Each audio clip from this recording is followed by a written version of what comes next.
como saben, hoy es un festejo muy importante para La Puerta, más allá del festejo del 1 de mayo, el Día del Trabajador, es el día que elegimos para festejarnos, digamos, nuestro aniversario. Este año cumplimos 15 años de existencia. Bueno, les presento a Héctor Fenoglio, que ya muchos lo conocen. Él es psicólogo y psicoanalista y es el director de La Puerta. Y bueno, él va en principio a dirigirles unas palabras. Los dejo con él.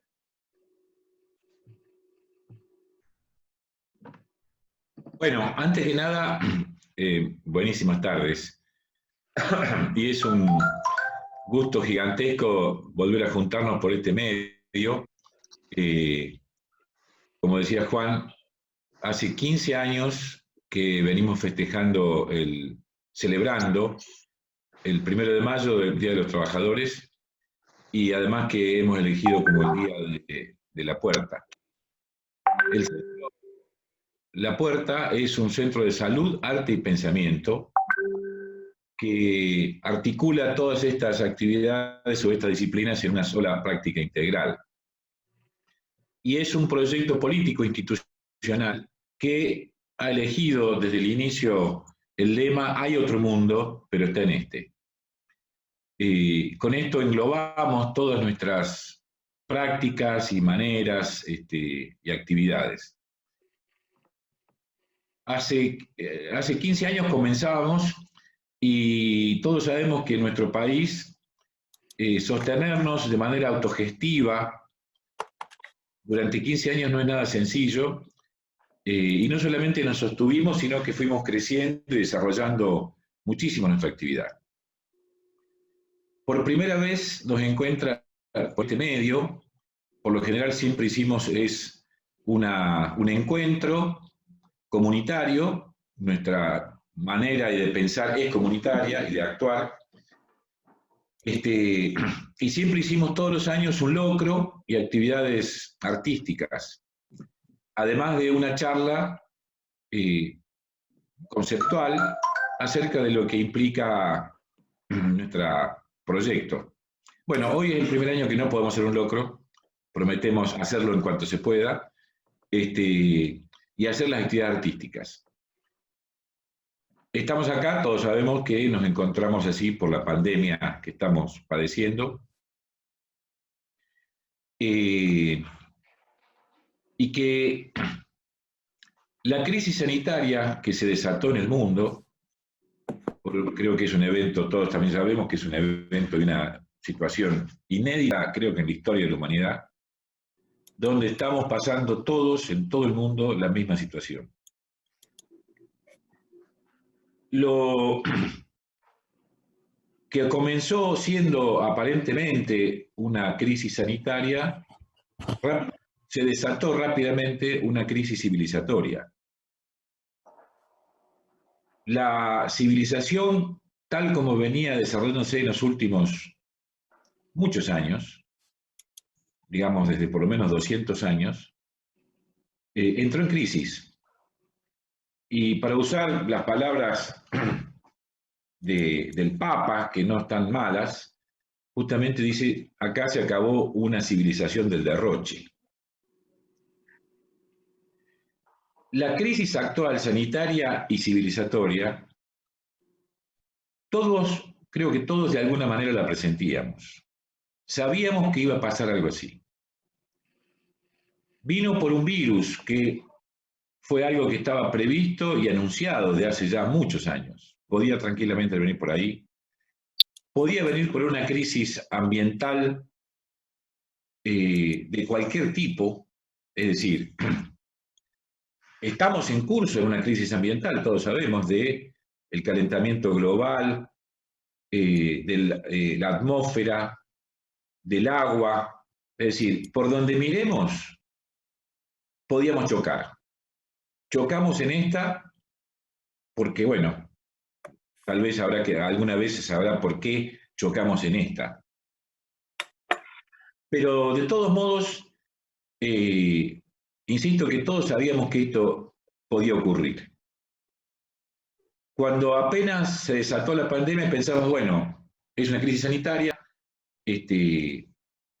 tenemos que esperar la cuarentena, saldremos y después arrancaremos más o menos como antes, un poco mejor, un poco peor. Hoy ya nos empezamos a dar cuenta que esta crisis llegó para quedarse, que incluso la propia pandemia del coronavirus no se va a resolver tan sencillo. Y junto con eso, otras circunstancias que tienen que ver con la crisis ambiental general. Con lo cual, entramos en una crisis civilizatoria. Y básicamente el criterio más general, podemos llamarle así, de la crisis civilizatoria, es que siempre fue una civilización del dominio y de la explotación de todo, de la naturaleza, entre nosotros los humanos. Y esto es lo que está entrando en crisis, o entró en crisis. Nadie sabe para dónde vamos, nadie, ni aún los principales gobernantes de las potencias tienen idea hacia dónde vamos. Todo está atajando penales y con parches. Por supuesto que tienen proyectos de aumentar el dominio y la explotación, no nos extraña. Pero también es cierto que ni ellos saben si esto se puede continuar. Lo que tenemos claro es que esto no es un accidente. De ninguna manera es un accidente. Sabíamos que esto iba a pasar. Y ya hoy sabemos que puede volver a pasar otras cosas. Lo cual torna el momento actual civilizatorio de la humanidad de una gravedad inusitada. Inusitada en un sentido, porque sabemos que ya estábamos en esa crisis. Con lo cual, aunque esto nos bajonee y nos deprime en un sentido, tenemos la responsabilidad para responder a esta situación, de ponernos a pensar y a actuar, de ver cómo podemos pensar todo esto. La primera elemento que tenemos, el primer elemento fuerte que tenemos, es que lo que se llamó mercado no puede dar ninguna respuesta. El mercado sigue pensándose de la misma manera, pero no da respuestas de ningún tipo ni a la crisis sanitaria ni a la crisis civilizatoria. Sigue insistiendo con las mismas recetas. Cuando digo a la crisis sanitaria es porque el sistema de salud imperante, especialmente de las aseguradoras de salud, no puede dar respuesta y tuvo que el Estado hacerse cargo. Pero no solamente de la salud. Todos sabemos que prácticamente todos los estados del mundo están garantizando vía directa con dinero, subsidio y elementos la vida de las personas. O vía indirecta pagando los salarios que ya las empresas no pueden pagar. No hace falta dar números, pero Francia está pagando el 80% de los salarios, en Argentina es el 50%. Es decir, el mercado, tal como lo conocemos, no puede dar respuesta y se ha quebrado, directamente se ha quebrado. Quizás los más entusiastas del mercado digan, bueno, esto en 2 o 3 meses lo resolvemos. Es muy difícil resolverlo. Por la sencilla razón de que todo hace prever, y lo están diciendo ya, es que a partir de ahora, si somos 8.000 millones de humanos en la Tierra, 2.000 millones van a quedar sin trabajo. Es decir, 1/4 de la población mundial va a quedar sin trabajo. De todo tipo, tanto los informales como los formales. Y en este marco, muchísimas ramas de la producción, muchísimas ramas tal como la conocíamos, van a desaparecer lisa y llanamente.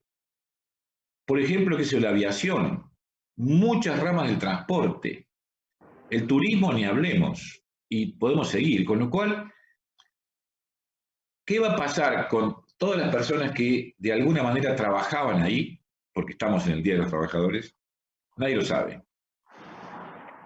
Hasta ahora insisto que los estados, que son los únicos que pueden responder, y tomando medidas incluso que iban contra su ideología, como es el caso de Trump, por ejemplo, que tiene que dar una renta mensual, porque si no, no pueden comer. Porque la verdad es que si no hubiera aún con la emisión desenfrenada que critican y demás, si no hubiera con esto, no podríamos comer hoy. Y esto no se sabe si va a aguantar, si se puede aguantar cuánto tiempo. Con lo cual, no hay todavía planificación futura desde los estados, que son los únicos que pueden medianamente pensar la globalidad. Cuando digo que todos sabemos que el mercado no puede planificar, el mercado es anárquico por su naturaleza, cada empresa disputa con otras el mercado, la producción y la venta. Una planificación no es posible ahí, eso es por definición es anárquico. Con lo cual los únicos que pueden planificar son los estados y los estados están atajando penales todavía, tratando de que no se muera más gente, de darle de comer a la gente, con lo cual en este punto no hay planificación todavía a mediano plazo, ni siquiera a meses. Y no sabemos si los gobiernos van a estar a la altura. Algunos puede que sí y otros seguramente no. Todo esto genera una situación de extrema incertidumbre y con algunas cosas seguras, y las cosas que están seguras, como es el tema del trabajo, se vuelve insostenible. No hace falta ser un gran economista para quedarnos un altísimo porcentaje, 25%, 15%, no sé, pero significa miles de millones de personas en el mundo. En este punto hay una crisis, por tanto, también del trabajo, tal como lo conocimos. Se imponen, por tanto, nuevas medidas y nuevas posibilidades. Y parece incluso que se obliga, están obligados los estados a pensar medidas y vínculos económicos y políticos y vitales nuevos. El Papa mismo acaba de plantear la posibilidad de un salario universal. De hecho, lo que está ocurriendo es una renta muy despareja en nuestro país, que es a alguien le dan 10.000 pesos, a otro le dan como un crédito por 100.000 pesos, 150.000 pesos, que sabemos que es un crédito a tasa cero, que no existe ese crédito, sino que es un subsidio. Y así con miles de otras cosas, el pago de los salarios por parte del Estado. Esto va como configurando una distribución que no tiene nada que ver con la distribución del sentido anterior. El dinero que se va emitiendo de los estados dejó de ser un dinero capital para transformarse básicamente en un medio de intercambio y un medio de circulación, pero ya no es mercantil, ya no es en sentido de producto de valores. Esto está, insisto, todo en curso y todo muy volátil, con lo cual, para dónde va y no se sabe. La idea también de una renta universal básica, por el medio hecho de ser ciudadano de este mundo o de este país, que pueda sostener la vida, se va expandiendo también. No sabemos si esto va a ser posible, ¿no? Pero nos damos cuenta de que el trabajo, tal como lo conocíamos, es decir, básicamente, para nosotros, que nacimos en este mundo y vivimos mucho tiempo en este mundo, para nosotros el trabajo, por un lado, es el trabajo asalariado o algo así, y al mismo tiempo se ha impuesto desde siempre en nuestro cuerpo y en nuestra tradición el trabajo casi como una maldición bíblica. Ganarás el pan con el sudor de tu frente. Lo que también es cierto es que desde muchísimo tiempo el hacer humano, la actividad humana y el trabajo humano no es solamente una maldición, sino que también es una bendición en el sentido de es la actividad que permite el despliegue y la realización profunda del humano. Con lo cual también está en crisis el sentido del trabajo si es una maldición bíblica y tenemos que bancarnos esto eternamente, o si es la posibilidad de la actividad eminentemente humana que nos realiza y que no es simplemente un medio de vida, sino que es la vida actuando en el mundo. Y esto está en disputa y se abre como posibilidades. Como dije antes, no sabemos a dónde va todo esto. Lo que sí sabemos es que el Estado, tal como lo conocemos, también tiene sus límites, puede organizar desde el punto de vista político ciertas cuestiones, organizar administrativamente como una entidad administrativa ciertas cosas de la distribución, pero por ejemplo, ante la crisis sanitaria, si no hay colaboración ciudadana y comunitaria, no es posible. Si nos hemos quedado en casa y en cuarentena es porque decidimos hacerlo, no somos tan obedientes. Tampoco es únicamente por el miedo al contagio. Creo que estamos, digamos, por lo menos dimos cierta, no sé, idea de madurez social y comunitaria en el sentido de que podemos hacer una cosa de conjunto y de alguna manera estamos bastante conformes con lo que estamos haciendo. También sabemos que la cuarentena se tiene que acabar, se va a acabar en cualquier momento. O empezar a acabar, a flexibilizar, que los contagios van a aumentar. Pero lo que me empieza ya a preocupar mucho no solamente ya es el contagio, sino es la crisis en los fundamentos mismos de nuestra civilización. Esto es mucho más serio que incluso que por ahí la crisis sanitaria. Entonces, cómo, hacia dónde evoluciona, nadie lo puede saber, nadie lo sabe. El Estado puede ir transformándose en otro tipo de Estado, mucho más comunitario, administrativo, pero también puede transformarse en un Estado más represor, más controlador. Con lo cual, por eso el tema es que nuestra participación comunitaria es clave, y por eso que es fundamental poder seguir haciendo nuestras actividades, por ejemplo, como esta, que la venimos haciendo, como dije, hace 15 años, planteando exactamente los mismos asuntos, que es, si no nos organizamos comunitariamente, dejamos en manos del Estado anterior, tal como lo conocemos, y es muy riesgoso, muy, muy riesgoso. Este es un poco el panorama, con lo cual sé que no tenemos espíritu, digamos, de celebración y festivo como otras veces, porque estamos en situaciones de extrema gravedad civilizatoria. Literalmente nos podemos ir al carajo todos, así nomás. Y esta es, digamos, el momento histórico donde me parece que está en cuestión la civilización, cómo queremos hacerlo, y la comunidad tiene que ser partícipe necesario, absolutamente necesario, porque esto, si llegamos a este punto, si llegamos a esta crisis sanitaria, civilizatoria y ambiental y demás, esto puede empeorar mucho, y si llegamos a esta crisis no fue un accidente, y esto es casi como una consecuencia casi cantada y necesaria de lo que venía haciendo el mundo. Por eso digo que estamos acá con gravedad, en el sentido de seriedad y de medios así, no con un espíritu festivo, pero sí con un espíritu de responsabilidad. Creo que el tema de la responsabilidad es una palabra clave, en el sentido de que la responsabilidad etimológicamente tiene que ver como es, acá estoy y respondo. Yo respondo por mí. Tenemos que responder ante esta situación todos de manera lo más organizada posible.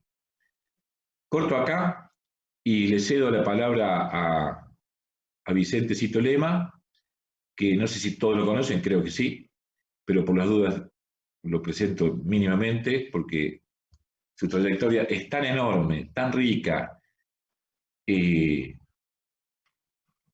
excepcional que llevaría rato. Pero bueno, es abogado, dramaturgo, poeta, defensor desde siempre de los derechos humanos. Y Y bueno, y muchas cosas más. Y además tengo enorme gratitud de ser su amigo. Vicente. Gracias, Héctor. Muy tomado por todo lo que has dicho. En realidad, en la medida que van pasando los días en mi vida y van a pasar los días que se aceleran, cada uno recibe los impactos de la sociedad desde donde está parado o donde está acostado, porque hay momentos en que desearíamos volver a acostarnos y que una madre o un padre protector nos traiga alivio, o una frazada que tapa nuestra cabeza,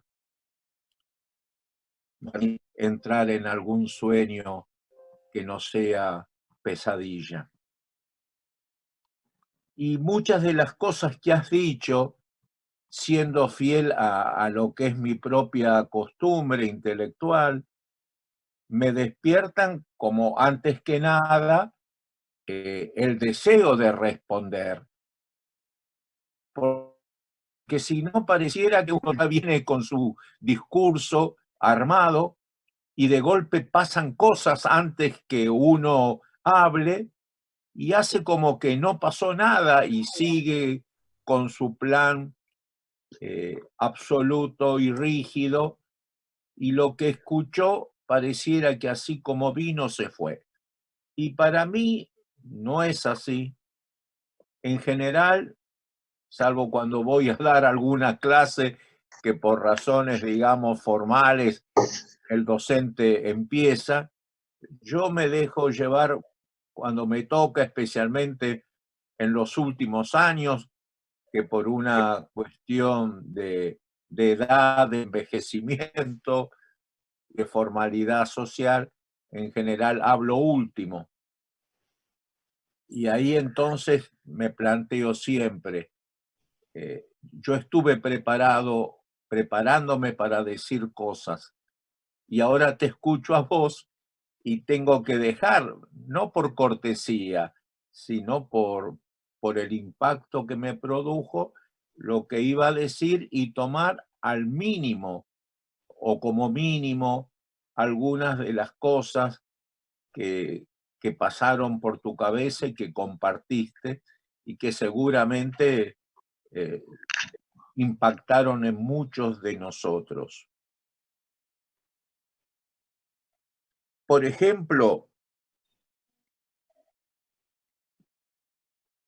ya que estamos en el 1 de mayo y no se puede dejar, es cierto que la Biblia hay que leerla desde el lugar de que el trabajo está como maldición. Perdón por entrar desde ahí, pero hoy es el 1 de mayo. Y las traducciones son múltiples, ¿verdad? Todo concepto que se pasa a otro lenguaje, a otro idioma, corre ese riesgo. Se podría leer entonces el trabajo como maldición cuando habla de sudor, ¿no? Que ganarás tu pan con el sudor de tu frente. Pero también se puede ver desde un lugar, diría yo, amorosamente real.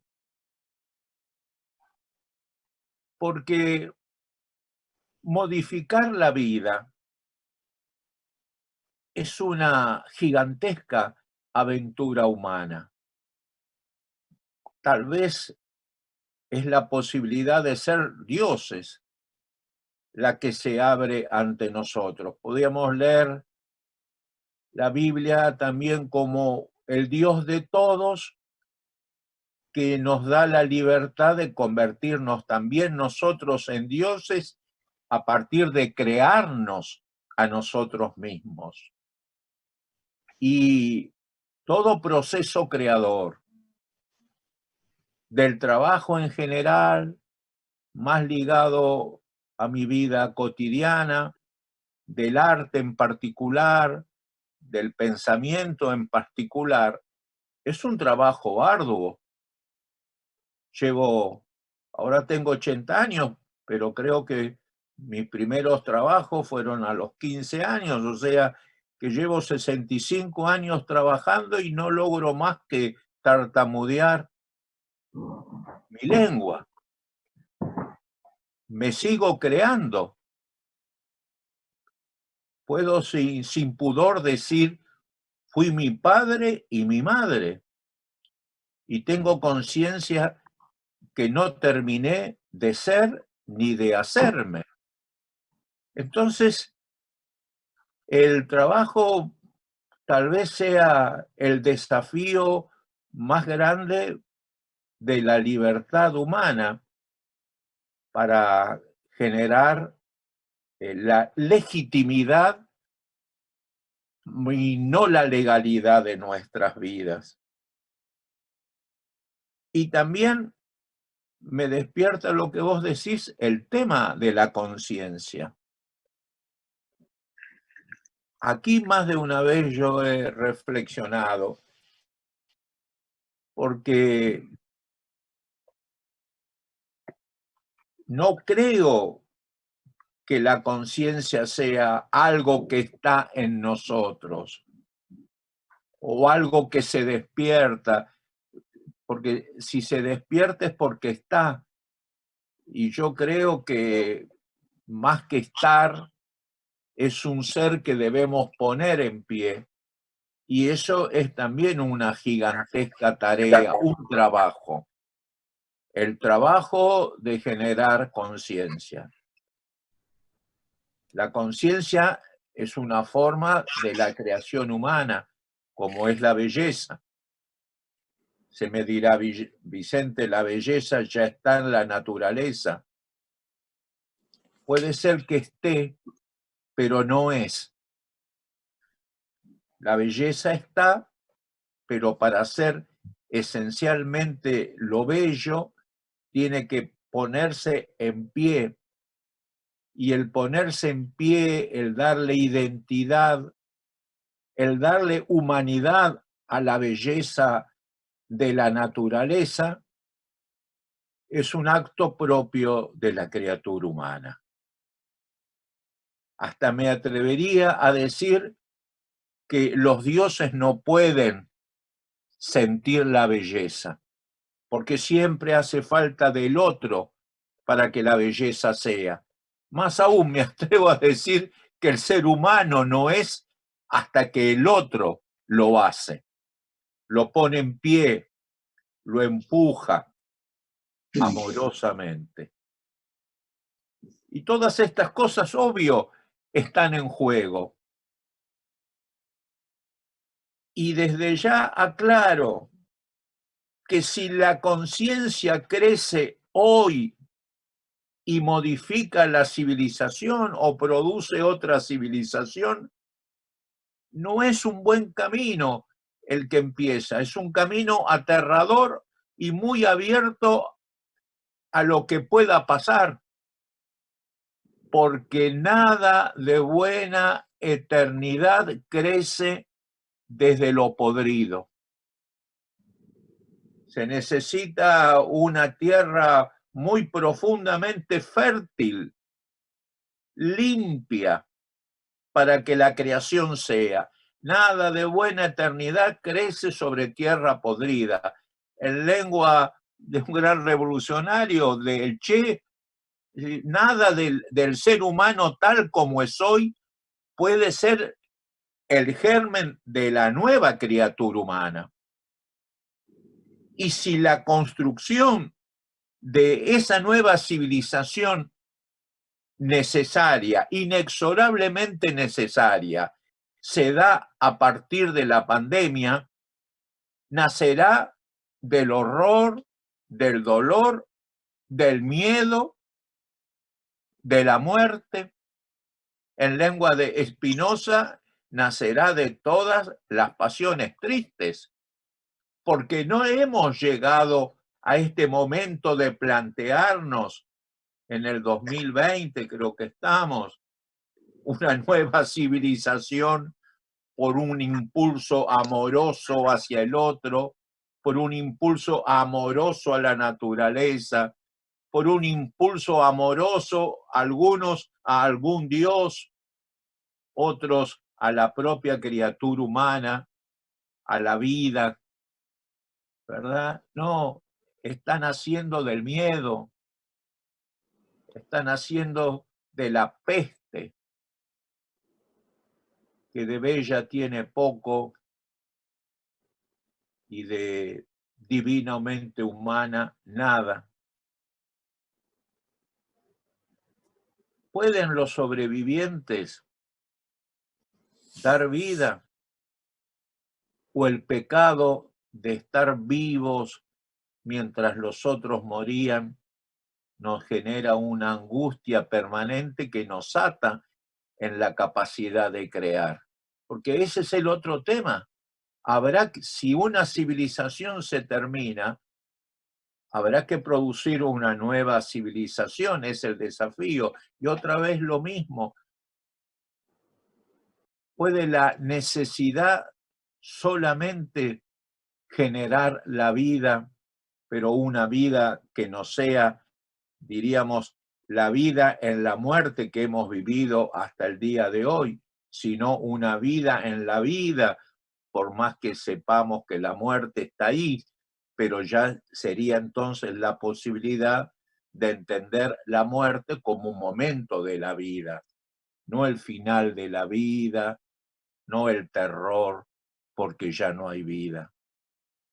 No digo amar la muerte como los surrealistas y antes que ellos los románticos. Es cierto que dieron pie a buena literatura, a buena pintura, a buen teatro, a buen cine. No, pero más bien estuvieron tan ligadas con el ímpetu de muerte en otros momentos también civilizatorios terribles, donde otras pandemias existían. En realidad, y también lo aclaro, tengo cada vez el convencimiento más grande de que hemos vivido siempre en la pandemia. Tal vez por eso no me aterre tanto, por más que con mis 80 años y mi historia clínica esté en la primera línea de los que se aprestan en la despedida. Pero también es cierto que tengo como una mirada que me permite ya también ser parte de mi historia y de la historia de algunos compañeros más jóvenes que a veces me escuchan. Guevara decía, este ser humano puede generar un nuevo mundo, una nueva vida. El tema de fondo es que tendría que haber pasado como él pensaba, una gigantesca revolución desde el amor, como también lo planteó, porque plantear revoluciones desde la destrucción es más fácil que plantear revoluciones que pueden tener un momento de destrucción. Ahí se podría leer casi nuestra propia historia fundacional como país. Ahí están los documentos de Mariano Moreno, donde alerta que hay que pasar por la muerte obligadamente para la vida, para fundar nuestra patria revolucionaria, como decía él. Pero ahí están las diferencias. ¿Qué te impulsa, la vida o te impulsa la muerte? Si te impulsa la muerte, la pulsión de muerte, la pasión es triste, van a estar como generando lo nuevo, pero marcado ya por la cultura de la muerte. La cuestión es cómo se construye desde el amor, cómo se construye desde la conciencia de la vida, cómo se construye desde la mirada del otro, cómo se construye construyéndonos cada uno de nosotros, pero no construyéndonos para ser nosotros, sino para ser el otro que es en el otro es nosotros. ¿Cómo volvemos al vientre de nuestra madre? Para poder algún día mirarnos en los ojos del otro y sentir que no somos el otro, que somos nosotros, pero que sin el otro no hemos sido y no seremos. Ese vínculo, esa construcción, es una construcción desde el otro para ser, y no como estas sociedades en las que hemos desembocado ya de una forma tan perversa y atroz que no tiene palabras, que existimos para no ser el otro, existimos para matar al otro, existimos para acumular la muerte. ¿Cómo construir la nueva civilización que sea civilización de amor en la vida a partir de la mirada del otro y de sentir como propio hasta la propia agonía de la finitud en el otro? En este mundo, en un mundo que la palabra apesta por los cuatro costados, en el mundo histórico del capitalismo, porque esta civilización tal vez sea la más atroz de todas, porque nunca la civilización comparativamente tuvo lo que se llama riqueza, que para mí es peste, porque lo que nace para provocar como esencia de sí la muerte del otro es una peste. El capitalismo, el propio Marx en una famosa carta dirigida al pueblo de los Estados Unidos, ¿verdad? Le deseaba que le fuera bien en su construcción del capitalismo. Pero él sabía que estaba como, es un acto, digamos, de elegancia, porque para que el capitalismo sea, y Héctor hace un rato ya también habló de eso, la naturaleza del capitalismo es la muerte, no es la vida. La producción de riqueza es imprescindible a partir de la pobreza. La riqueza no es en la riqueza. La riqueza es consecuencia necesaria, no un mal colateral. No, la esencia de la riqueza es la pobreza. Es como querer construir la vida desde la muerte. Bueno, por eso fue. Capitalismo construye los valores de la muerte. La pulsión de destrucción ni siquiera convive con la pulsión de Eros. No, la tiene que destruir, si necesita para hacer, matar. Ese es el tema de fondo. Y cómo tras años y años de vivir en la muerte, para la muerte, pero básicamente para la muerte del otro, que finalmente es nuestra propia muerte. Pero muerte en la muerte, y cómo desde muerte en la muerte construimos la vida. ¿Por qué no construimos desde el amor? Mi generación lo intentó. Mi generación lo intentó.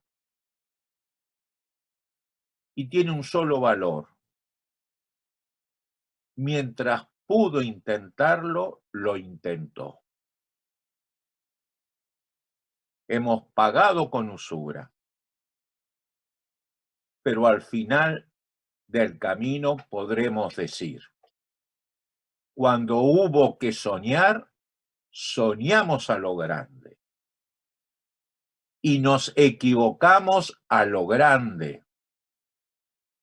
Hicimos daño a lo grande. Y sufrimos daño a lo grande. Pero nadie con un mínimo de honestidad intelectual podrá decir que partimos desde la muerte.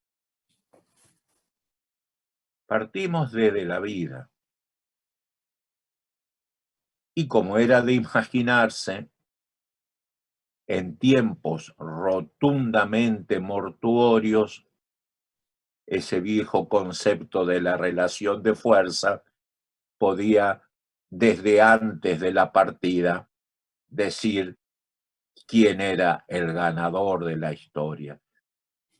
Pero bueno, también más de alguna vez me han escuchado decir que el tema es el viaje, no el puerto, y que finalmente la vida es el viaje.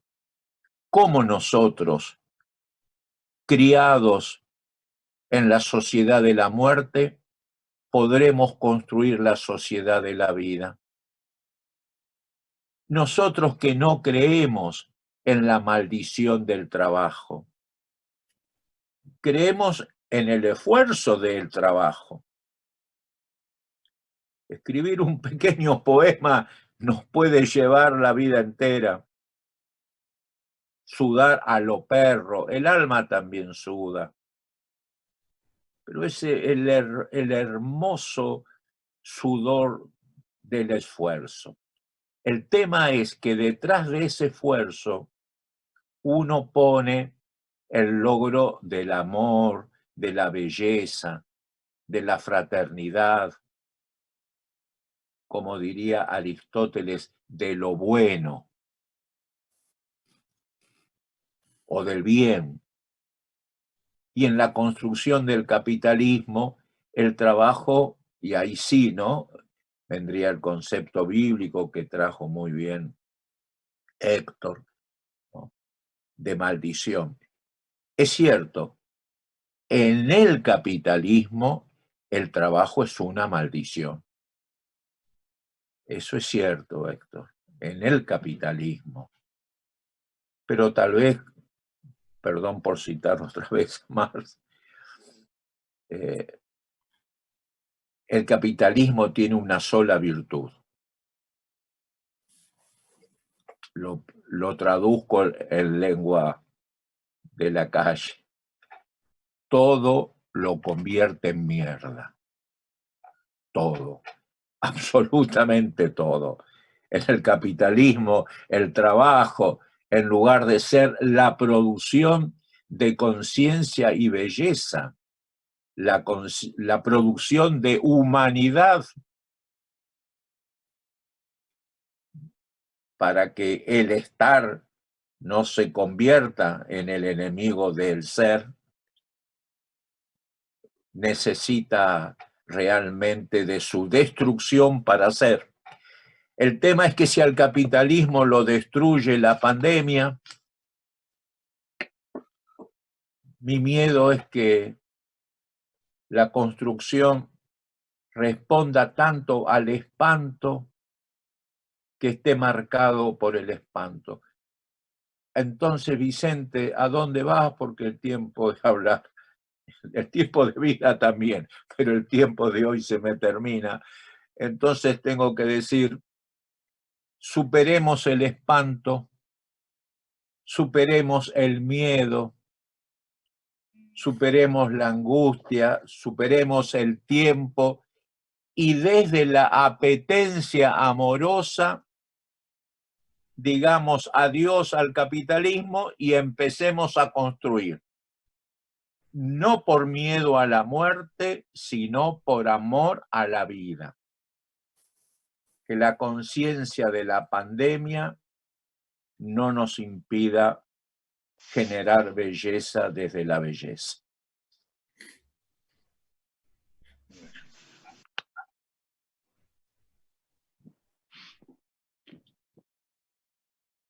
Bueno, muchas gracias, Vicente. Muchísimas gracias.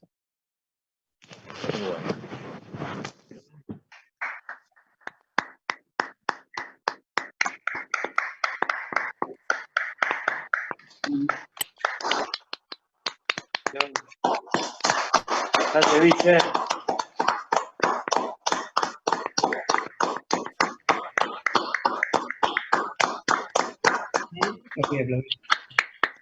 Gracias, Vicente. Estoy sin lentes, así que sé que hay cosas escritas, pero para mí todo es penumbra, no. Pero bueno, sé que... ¿Cómo es el sistema, Juan, ahora? ¿La gente habla o hay Sí, un descanso? sí. No, bueno, como quieran ustedes. Si no, abrimos las preguntas. Lo que quieras vos que Abramos, organizás. abramos la pregunta a todo el mundo que quiere. Me dice, yo pregunté recién con los organizadores y organizadoras, que somos más de 50, lo que pasa es que mi pantalla es de 25 y no entran más. No sé cuántos somos, capaz que somos más ahora, pero bueno, Pero Héctor, comprate una pantalla entera, como tenés media pantalla. No hay que ahorrar tanto. No, Héctor, si pasás la flechita, vas a ver la otra pantalla, una segunda pantalla llena de la gente, los otros participantes. bueno, mira vos, no me Es una dijeron flechita. nada. Me traen Sí. engañado, me tienen engañado. Pasá con la flechita que tenés a la Ahí vi, derecha ahí vi, y sí, pasás a la otra pantalla que tenés a todos. ahí vi todo, sí. Muy bien. Bueno, preguntemos lo que querramos todos. Tal vez yo organizo un poco para ver quién quiere hablar, pero empecemos preguntando lo que querramos o diciendo lo que querramos.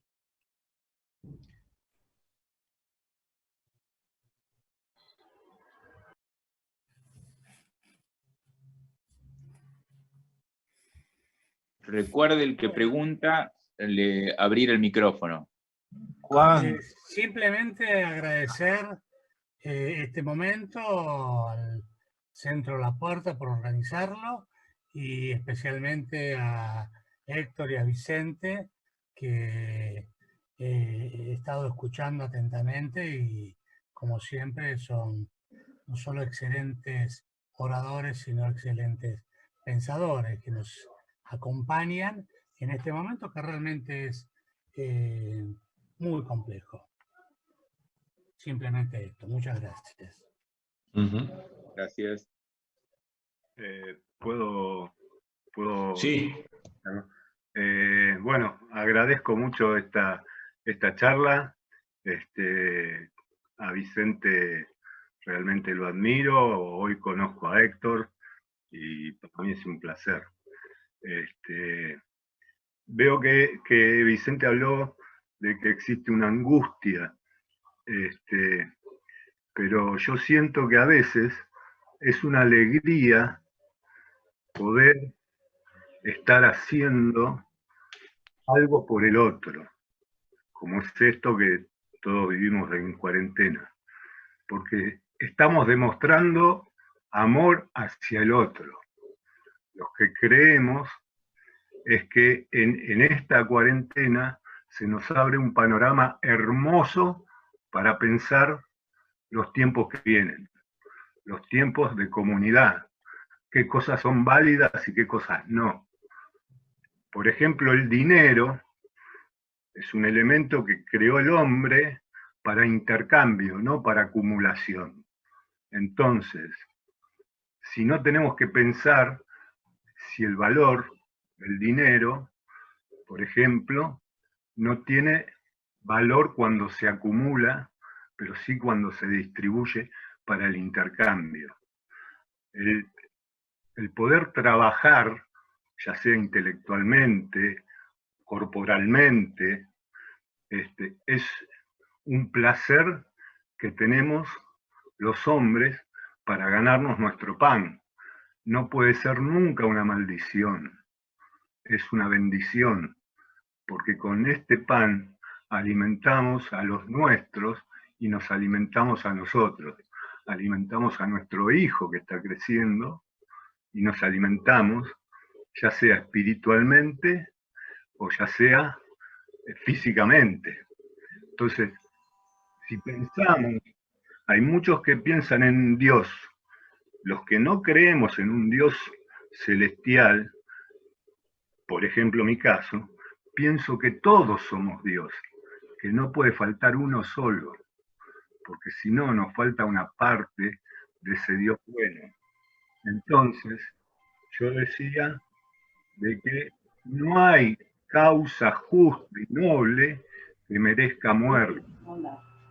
Las muertes se dan por distintas circunstancias y por maldades que andan por el mundo.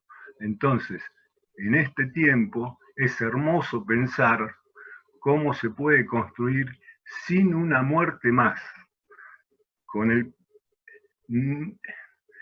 las herramientas que hoy tenemos, por ejemplo esto, de poder participar en una reunión pensante desde nuestras casas, es una herramienta hermosa para poder distribuir amor hacia el otro. El día que podamos salir y encontrarnos va a ser una felicidad, porque superamos la prueba de poder demostrarle al otro lo que realmente importa para nosotros, porque nosotros nos importamos, porque el otro me importa también. Les agradezco mucho este pensamiento, sé de las pasiones alegres de Vicente y a esa adhiero constantemente. Decía Adorno que no se podía hacer poesía después de Auschwitz. Sí se puede hacer poesía. Yo creo que se puede hacer poesía, porque la poesía es lo bello que tiene el hombre y lo tiene que demostrar en cada contrariedad que se le presenta. Entonces, en esta contrariedad que hoy tenemos, es hermoso pensar con ustedes un mundo mejor, una civilización mejor. Los estados, las distintas formas que encontró el hombre, son herramientas. Hoy es tiempo de pensar en nuevas herramientas para una mejor felicidad de cada uno y de todos. Es eso. Muchas gracias, Juan.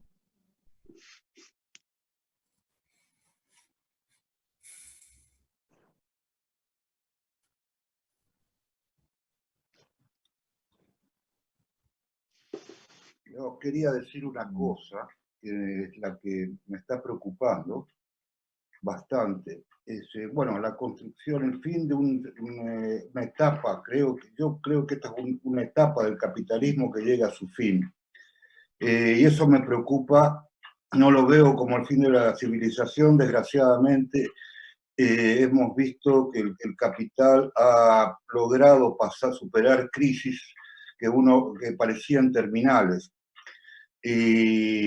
Pero esto es una crisis mucho más profunda, donde yo veo que puede llevarnos a un destino muy trágico, muy triste. Y también lo que me asusta mucho es,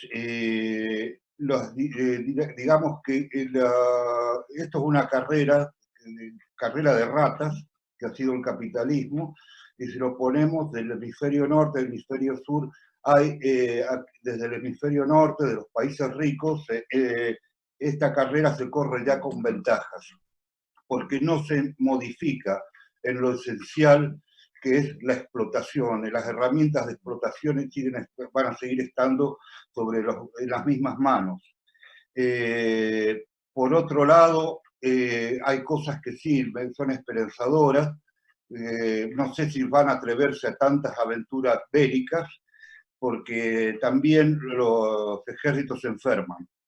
De hecho, ya hubo casos en la Marina de Estados Unidos que han tenido que ir a puertos, portaaviones, etc. Ya pensar en fuerzas de ocupación militar en países ya es más difícil. En fin, yo no digamos, ojalá se pueda construir algo positivo de esto. Yo, en lo personal, no confío en tanto en eso.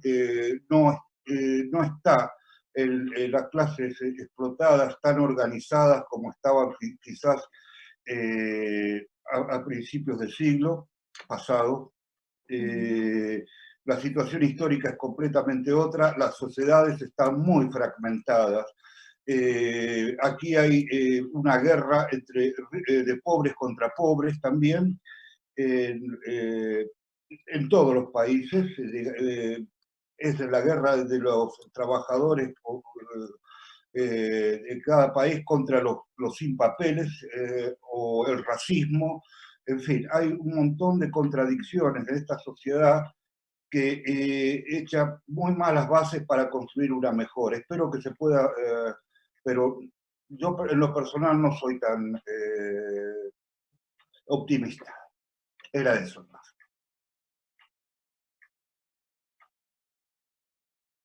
El compañero habla desde Ámsterdam.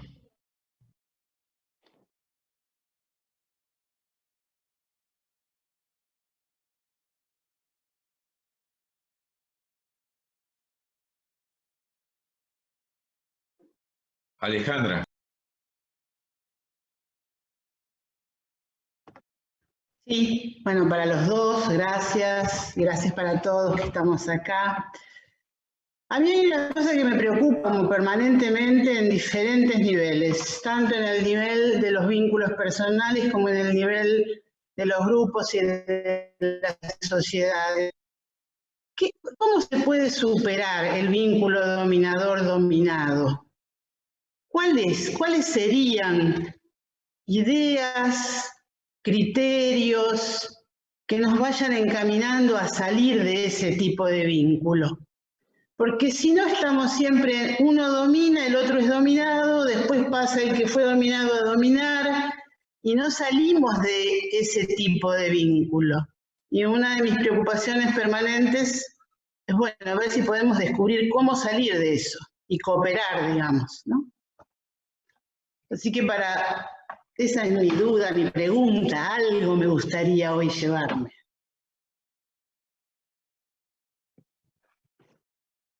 Bueno, mi formación, mi conciencia, mi práctica y mi sueño es que el trabajo en grupo, dentro de las limitaciones de toda construcción humana, no digo ninguna cosa nueva, pero aún con esas limitaciones, a partir de lo que somos y de lo que nos han convertido en ser, ¿verdad? Somos sujetos y sujetados, pero yo estoy absolutamente esperanzado con el trabajo grupal, con un trabajo que vaya desde cuando el niño, la niña, la criatura es criatura, si es criada, si se integra en su desarrollo desde el principio en grupo y sin la ruptura entre sueño y realidad, entre lo que podemos llamar lo sensible y la razón, ¿verdad?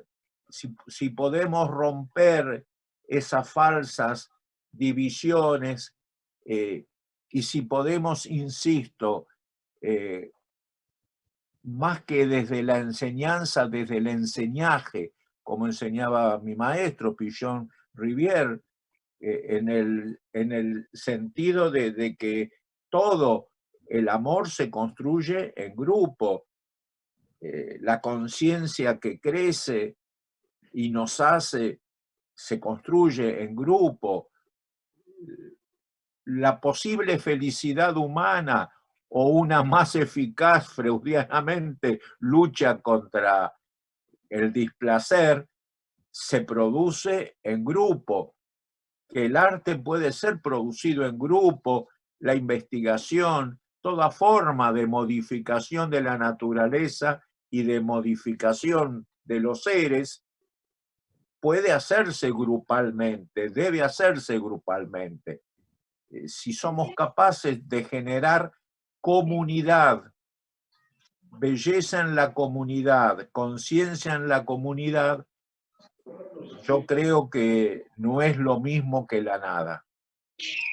No es la respuesta, pero es un aporte a la construcción de una respuesta. Creo en el trabajo en común, en la crianza en común, en la posible conciencia y felicidad amorosa en común. Creo en los vínculos. creo que se puede trabajar. Sonia quería hablar. Sonia quiere hablar. Abro el micrófono. ¿Y María después? Sí, bueno, les agradezco también en principio todo esto que han dicho. Lo que quería aportar un poco es en el sentido de que hay ya otro mundo y está en este. Y me parece que a veces viendo todo lo que es tan crítico y tan caótico, nos olvidamos de verlo o no sé, no les prestamos la suficiente atención. Me refiero a que hay cantidad de movimientos en todo el mundo por la defensa del medio ambiente, cantidad de mujeres luchando aquí en nuestra América, ¿no? Por la defensa de la agricultura saludable. Y también por ahí conviene revisar un poquito que, por ejemplo, hay muchos antecedentes en los documentos que ya se elaboraron en la ONU que plantean otro tipo de mundo, otro tipo de propuestas. Todos sabemos que, claro, que los que gobiernan no le están prestando atención a eso, pero quiero decir, es bueno saber que existen, que está escrito. Como también existe, por ejemplo, que en el año 86, 50 países que forman parte de la OMS, de la Organización Mundial de la Salud, firmaron algo que se llamó la Carta de Ottawa, que también los invito a conocerla, porque planteaban para el año 2000, ¿no? otra prevención de la salud, que por supuesto los gobiernos y los poderes internacionales no lo llevaron adelante, pero está ahí escrito y está desarrollado cómo.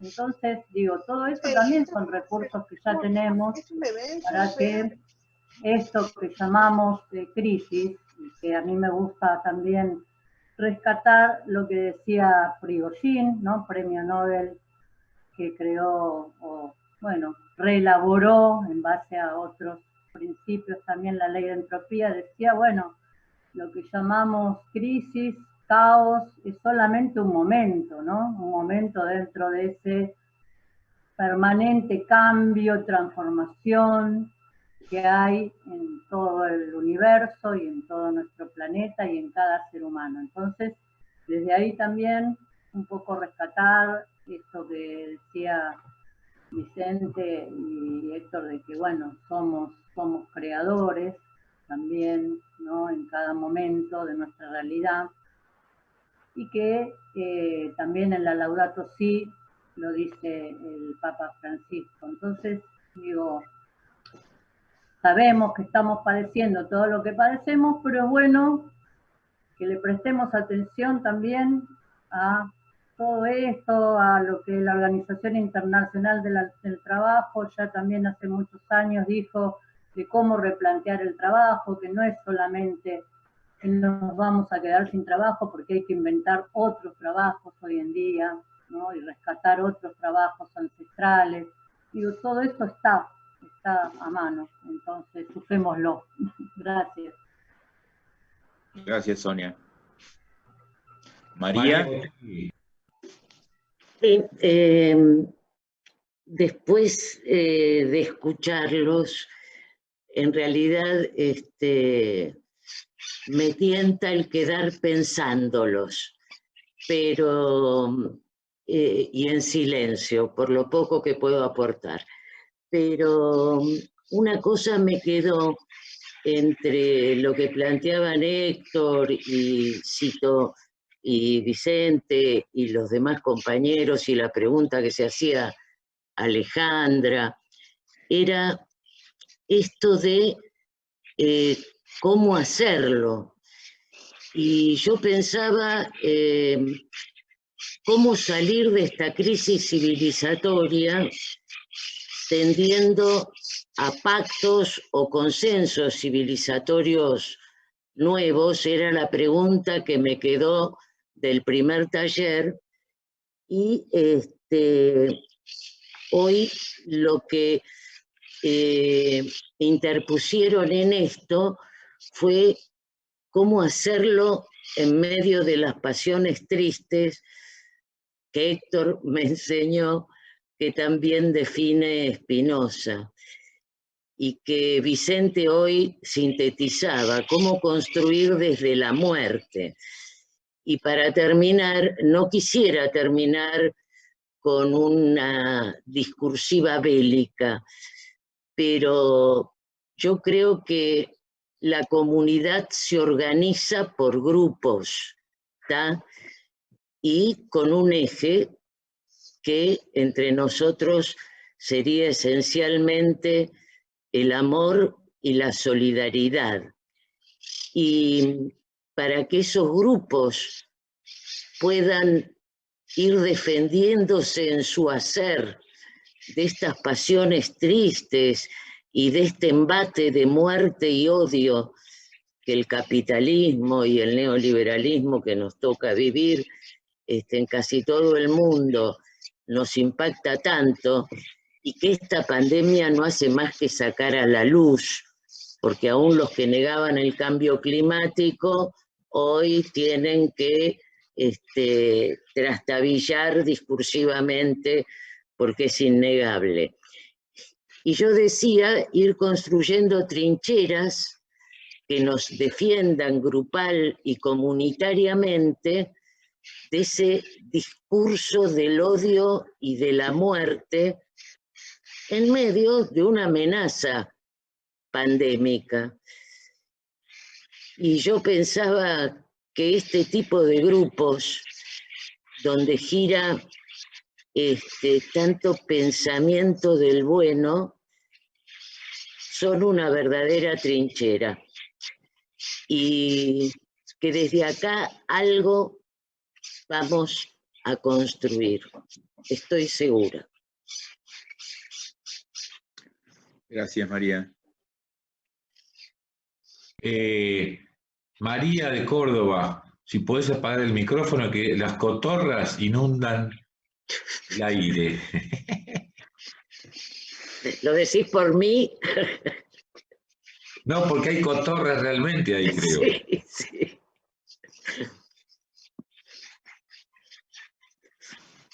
Ahora.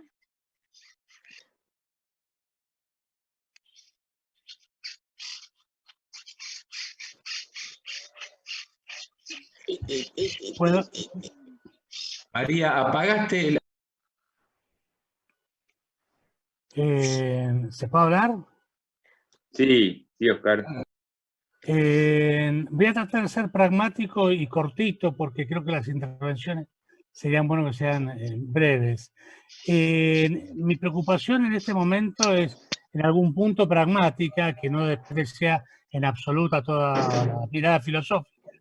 Pero mientras la riqueza del mundo esté concentrada en un 3-4% de la población y el otro 97% no haga nada, creo que el quid de la cuestión está trabajar sobre ese 97%, sin pensar, como me gustaría lo que dijo Alejandra, en relación al amor universal y a la vida sin conflicto. La vida es con conflicto, los conflictos son permanentes en todos los niveles de la vida, y en términos sociales, hoy más que nunca, el poder es tan asimétrico que el problema cultural, porque ya no puede ser bélico, indudablemente, el problema cultural es, como decía la compañera María, no solamente armar trincheras, sino para defendernos, porque la trinchera es algo para defenderse nomás, sino ver de qué manera se puede construir culturalmente una conciencia que ponga de manifiesto este problema, que la riqueza no puede seguir estando en manos del 5% o de 25 personas del mundo. Esta es una cuestión pragmática que creo que nos tiene que llevar a incluirla dentro del pensamiento que estamos teniendo. Listo. Claudia.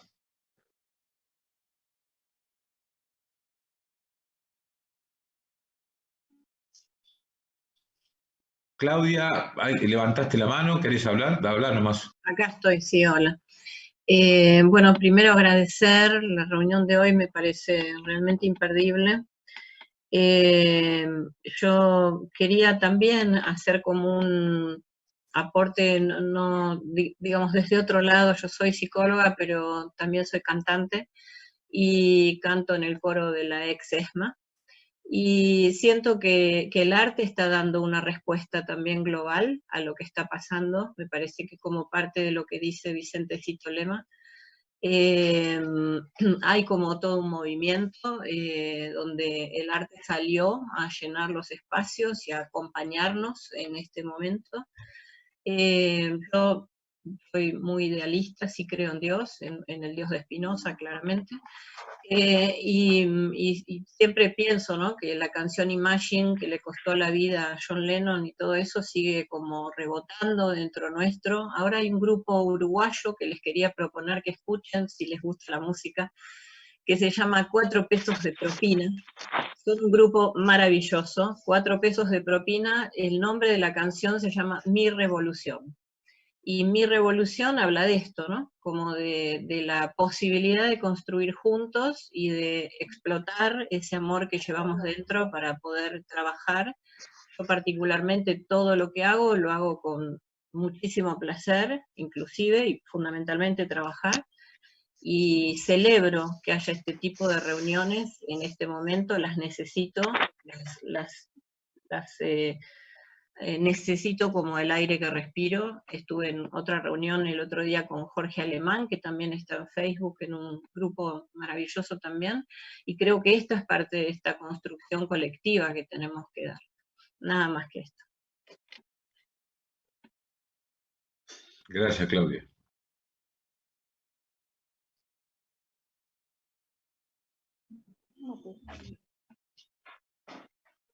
¿Alguien más?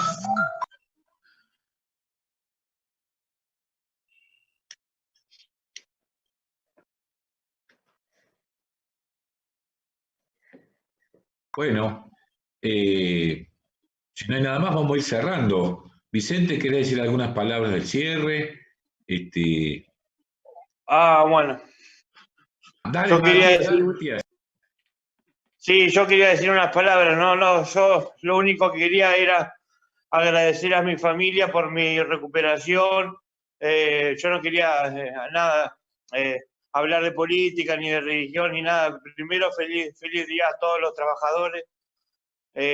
Buenas tardes. Quería hacer una reflexión. Quería agradecer a todos mis compañeros de grupo, a todos los encargados de día y principalmente a mi familia, que es la que me está ayudando a hacer mi recuperación durante más de 25 años, pero a una persona muy especial que me sacó de muchos infiernos allá en Gradiva, que es una persona muy especial, que es Adriano Pereda, que me sacó de muchas cosas y me ingresó también a la puerta. Y también me ingresó al trabajo de Fabián Ali. Y le quiero agradecer de mucho corazón. Yo no vine a hablar de política, sino de recuperación. Y gracias a él estoy muy bien y también gracias a mi compañero de grupo y a todos los AT y a todos los pasantes y a todos. Y le quería agradecer a todos. Y gracias a Vicentecito Lema, que hoy sí me pude conectar y pude escuchar más. Eso le quería decir a todos. Muchas gracias. Y gracias, Adriano, desde el corazón. Te quiero muchísimo. Gracias. Muchas gracias, Matías. No, de nada. Gracias a ustedes.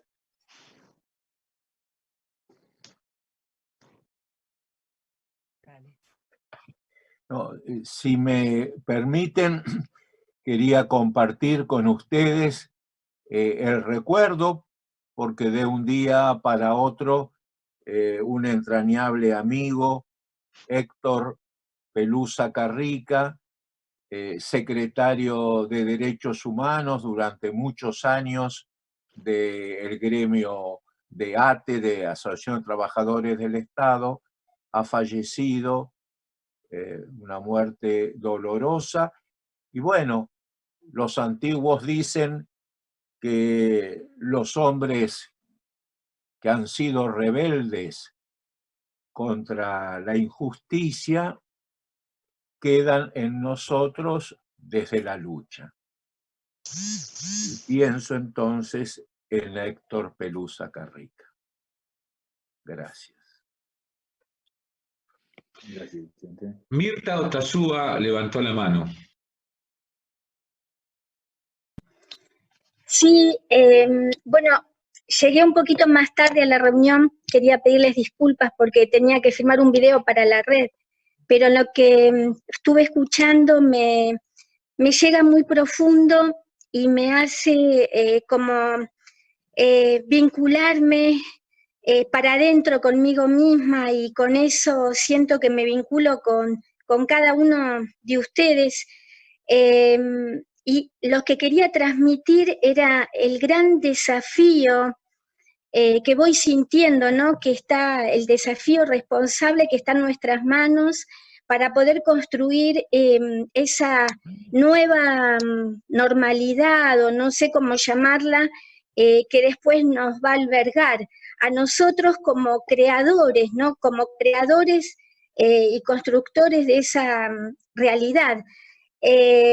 Siento, esto me da mucha potencia y bueno, transmitirle eso, nada más que revalorizo mucho el espacio, revalorizo mucho poder escuchar a Vicente, a Héctor Fenoglio, y bueno, me parece que el desafío de construir una nueva sociabilidad es posible, y por supuesto que implica lucha, pero es posible porque se están sintiendo como situaciones y elementos que nos llevan a pensarlo de ese modo, ¿no?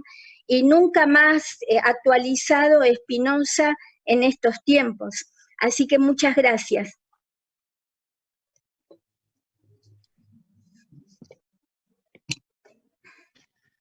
Muy bien. Bueno, vamos a ir cerrando la reunión. Si alguien quiere, yo no veo toda la pantalla, con lo cual si alguien quiere todavía decir alguna cosa, hay tiempo. Y si no, muchas veces con Vicente, de hace años, habíamos empezado a terminar las reuniones de una manera muy particular que él trajo, y que me parece que es muy, muy potente, para decirlo con palabras de Mirta, y que es con un grito de alegría, de guerra y de resistencia de nuestro pueblo originario, que es el Zapucay. Con lo cual, yo invito a que todo el mundo abra su micrófono, que abra su micrófono ahora, y entre todos peguemos un fuerte Zapucay como despedida. ¿Les parece? Sí. Todos. ¡Vamos!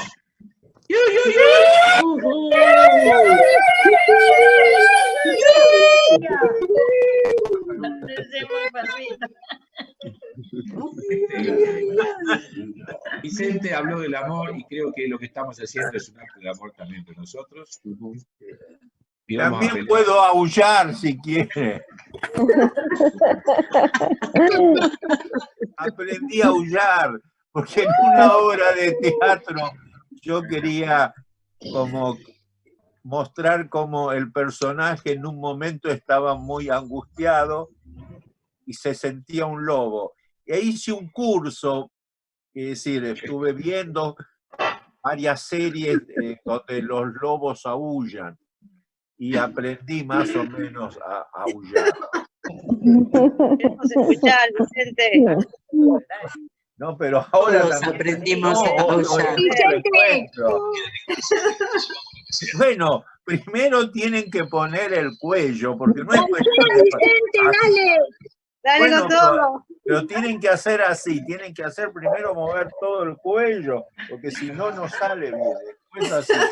Aunque viene el curso, así me enseñaron. Entonces tengo que hacer así. Y...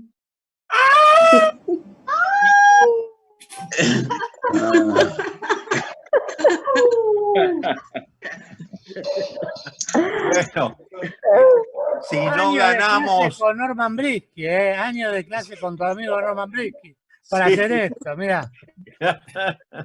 Bueno, Si no ganamos desde la tristeza, porque no hay que ganar desde ahí, ganemos con la capacidad de reírnos, eso no se pierde nunca. Así que abrazo para todos desde el fondo del Zapucay y desde el lobo rebelde, que se diferencia de otros animales más poderosos en que nunca pisó un circo. Nadie lo pudo llevar. Y eso no es poco. No sé, bueno, como pensamiento es muy pobre, pero bueno, no es esto. Gente, No, está bien. Gracias. Gracias. Gracias a todos. Todas.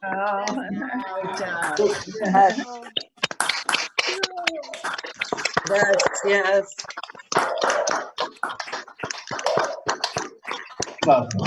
Muchas gracias. Gracias. Gracias. Hasta luego, Vicente. Hasta la victoria siempre. Eso. Sí. Hasta luego.